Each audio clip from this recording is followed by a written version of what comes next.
Bon les gars, on est parti pour le pack 2 sur le KDM Successor. On a mis une Genesis Bashing 2S5000 60C, toute fraîche. Voilà, effectivement un peu plus de patates.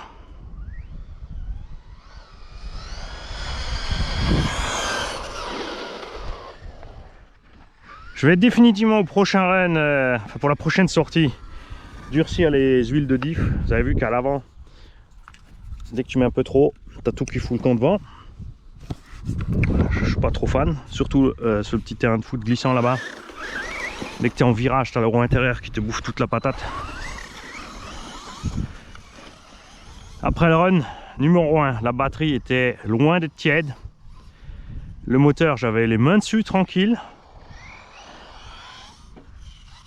On a un petit 25 degrés là dehors. Et je suis quand même resté la plupart du temps plein pot sur les gaz parce que on dit on est un peu à la limite.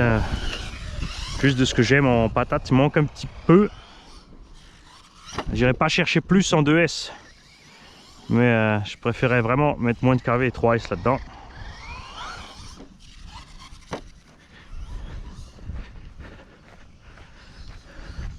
Les cardans n'ont pas encore la moindre trace. Au premier run, tu vas me dire c'est normal, mais pas forcément, parce qu'il y a plein d'engins sur le premier run, tu as déjà des traces sur le cardan.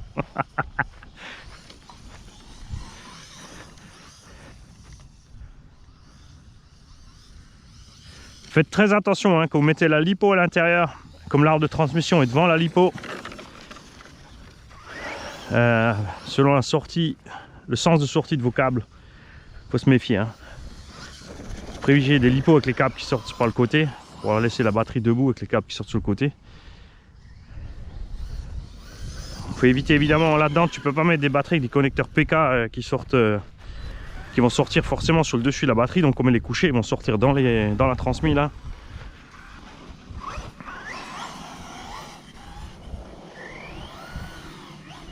Tu vois ça, la roue avant comme elle mouline là. Voilà, j'aime pas. Regarde ça.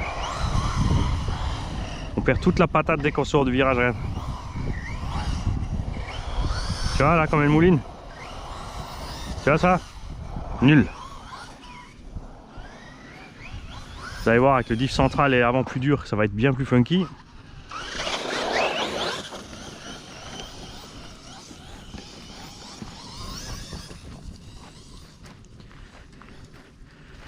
Alors oui, le premier pack, j'ai fait beaucoup d'anglais parce que c'est pour KDM.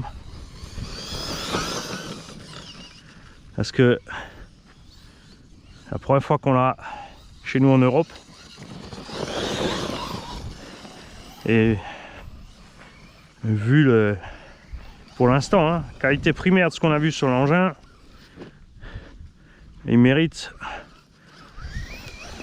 qu'on parle d'eux un petit peu. On verra dans le temps ce qui se passe avec les diffs pour l'usure, surtout les cardans.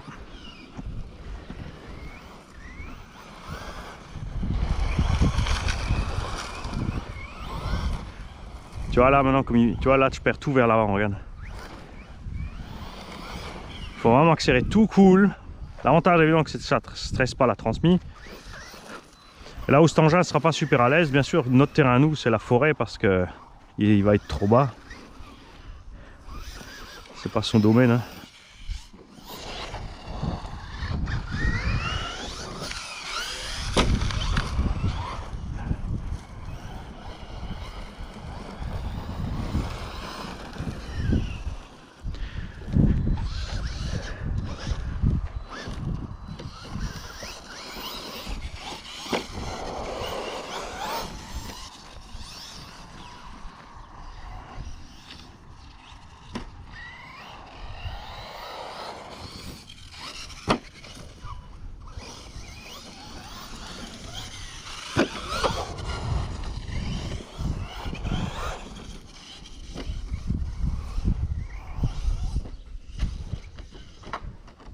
Ah, dommage.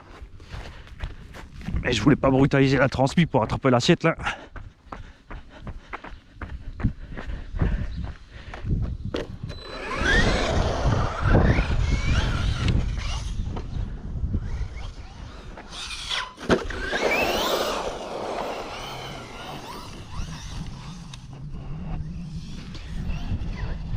Là, on a peut-être un angle de saut un peu différent là. Nice.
Ah, un truc très important en l'air aussi pour l'assiette. Souvent, on me pose la question.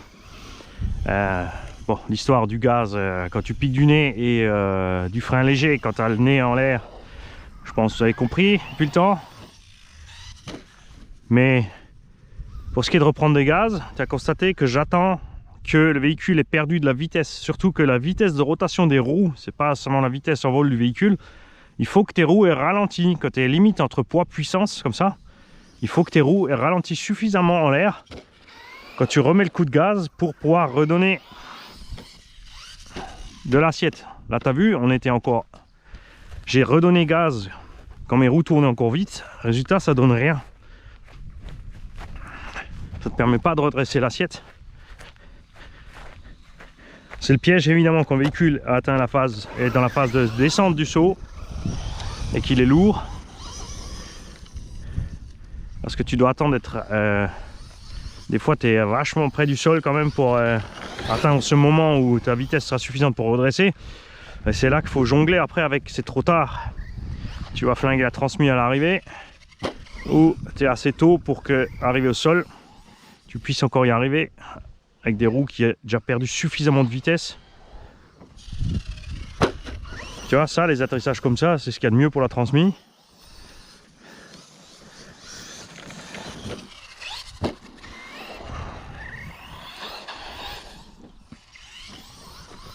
Et débutants, je vous invite vraiment à ne pas vouloir faire du super saut. Faites des trucs genre appel contre appel. Appel contre appel, ça veut dire ça, c'est tu vois, tu passes juste le truc, tu redescends. Essayez pas d'aller trop loin, trop fort, trop haut. Ralentissez sur les sauts. Arrivez jamais pleine balle sur les sauts non plus. C'est le premier truc qu'on fait toujours. La première erreur de débutant, c'est d'arriver vraiment plein gaz sur le saut.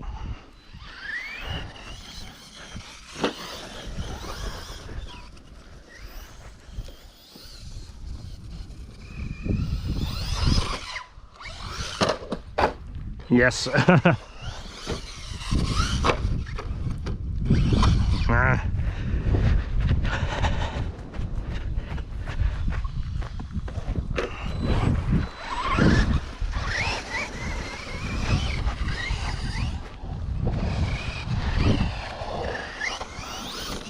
Là on voit très bien aussi sur cette pente, vous avez vu, on a plein d'angles d'attaque différents et les engins se comportent absolument totalement différemment. Même si tu arrives à la même vitesse ici, ça catapulte le cul. Là on vole bien à plat. Là-bas vous avez vu, ça remonte un peu plus le nez. Donc essayez tout en douceur, hein. Allez-y voir à 20-30% des gaz, ensuite un demi-gaz et restez en un demi-gaz.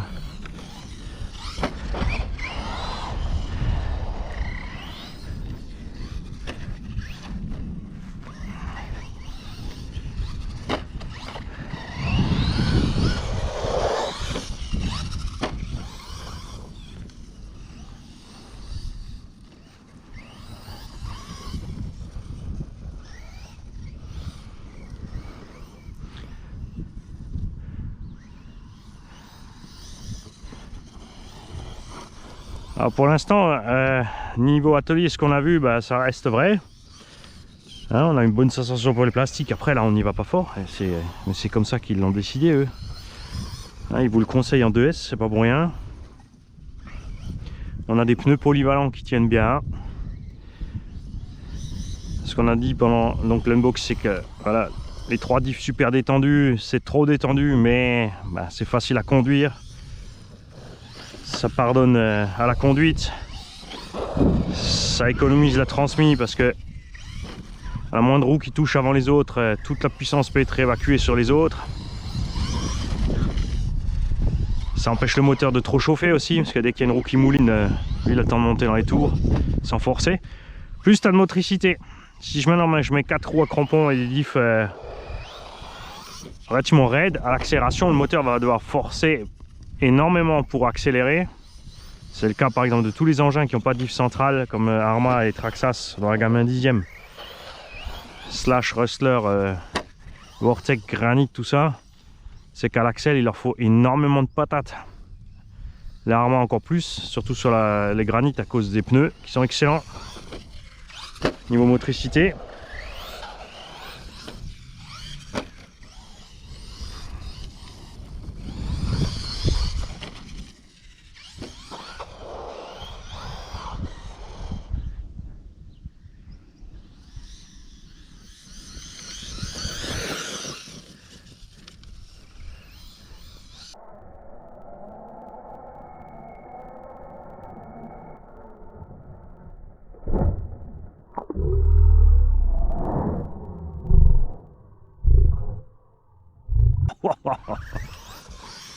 Eh, le triangle est encore dessus.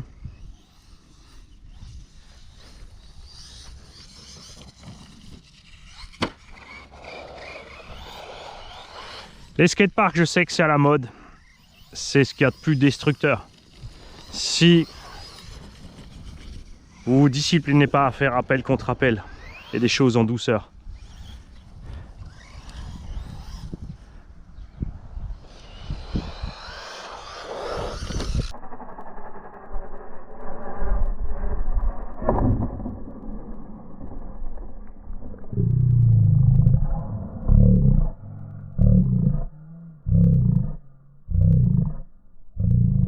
Oh là, alors il y a eu l'arbre pour sa défense, hein. Il y a eu l'arbre, maintenant il y a eu le crash sur le côté. Oh le pauvre petit. Je crois que le triangle avait quand même déjà reçu de l'arbre. On peut pas lui en vouloir. On s'est déchiré sur l'arrière. On va tenter un truc provisoire là. Je vais l'ouvrir, je vais mettre dessus et on va mettre un rilsan pour finir le pack, pour la durée de vie du pack tout simplement. Alors je vais vous emmener avec moi.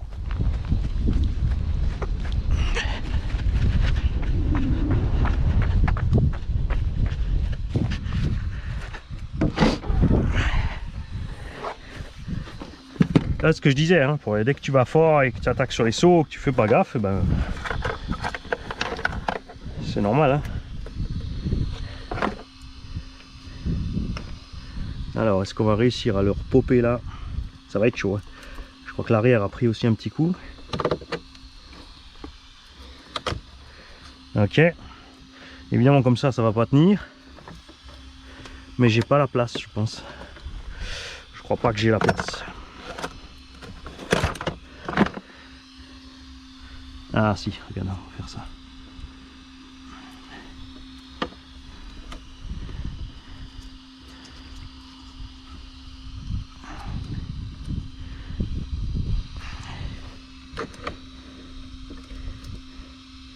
Ben non, tu tiens pas.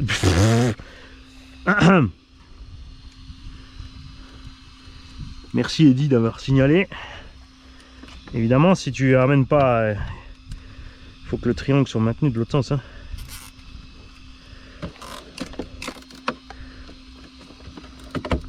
Voilà. Suspension fonctionne toujours. Donc on va y aller cool. Tout c'est de finir la batterie et de voir le temps de roulage.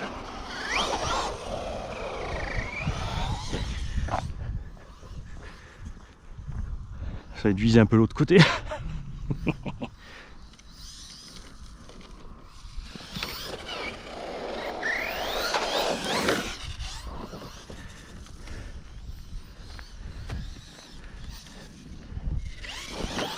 J'essaierai de faire quelques ralentis au moment où j'accèle et tu vois bien que le pneu il ballonne sortie de virage de face là.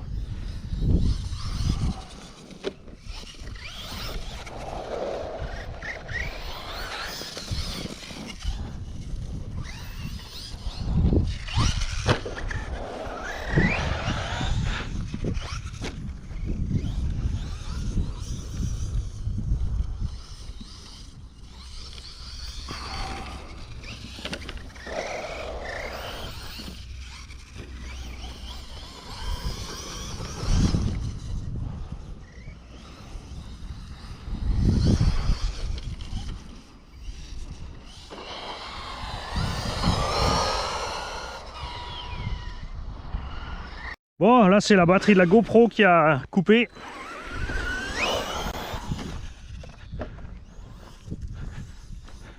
Ça vient une GoPro thermique hein, pour avoir de l'autonomie.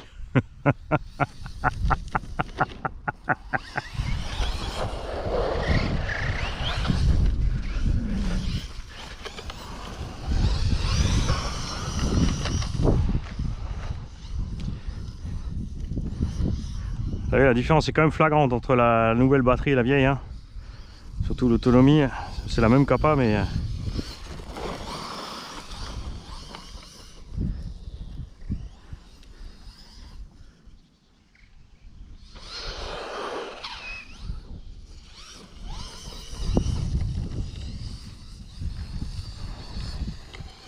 Ah, ça y est! Ah vache, on a changé la batterie de la GoPro pour 30 secondes. Donc on verra après le run pour l'autonomie. Là, je vais checker la température à l'intérieur. Donc on va sortir la lipo ensemble. Je vais vous montrer cette histoire de câblage. Regarde là, il faut faire très attention. Regarde ici, tu vois. Là, tu as la transmis ici, le câble est là. Je sais pas si tu vois.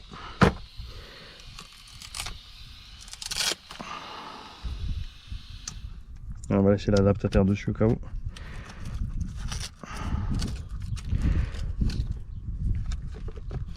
Tu vois, c'est assez ric-rac aussi hein, pour passer ta 2S. C'est pour ça, bon, ils préconisent une 3008. C'est cette dimension, mais... Tu vois, regarde. On est resté accroché là. Au milieu sur la traverse. Donc moi j'irai y mettre une petite plaque de Lexan au fond là. La batterie elle est tiède. Ah, comme dit on l'a cherché de toute façon. Moteur. 2 packs d'affilée. J'ai toujours les doigts dessus. Franchement ça sort bien hein. Après maintenant monter l'étagement. Si je mets un pignon plus gros, je vais bouffer plus de jus. Donc je vais chauffer plus, je vais consommer encore plus. J'aurai ma petite vitesse de plus et des grenouilles. Mais c'est pas ce que j'ai envie. Donc je vais vraiment me pencher sur le vario. Il est bien chaud aussi, hein, forcément. Ah, lui, il est limite, il est aussi chaud que le moteur. Bon, après ça le dérange pas, c'est pas grave. Cardan, toujours pas la moindre trace. Ça, c'est bon signe. Triangle, il a tenu. Avec le petit rilsan. Il a quand même pris l'arme pleine balle, donc c'est normal. Pas mal. Prochain run, huile de diff plus dure au centre et à l'avant. Et si j'ai un moteur dans les 3100, 3200 à la maison, j'ai vraiment envie de mettre un 3100, 3002, mettre 3S. Prendre juste 5 petits kilomètres de plus. Hein, 5-10 par là. Enfin, franchement, même 5 ça suffirait. Juste le petit bout de gouache en plus. Et voir ce qui se passe. Après, évidemment, ça va user plus vite la transmission. On en mettra plus de patates. Du coup ça va faire les tests du jour en accéléré.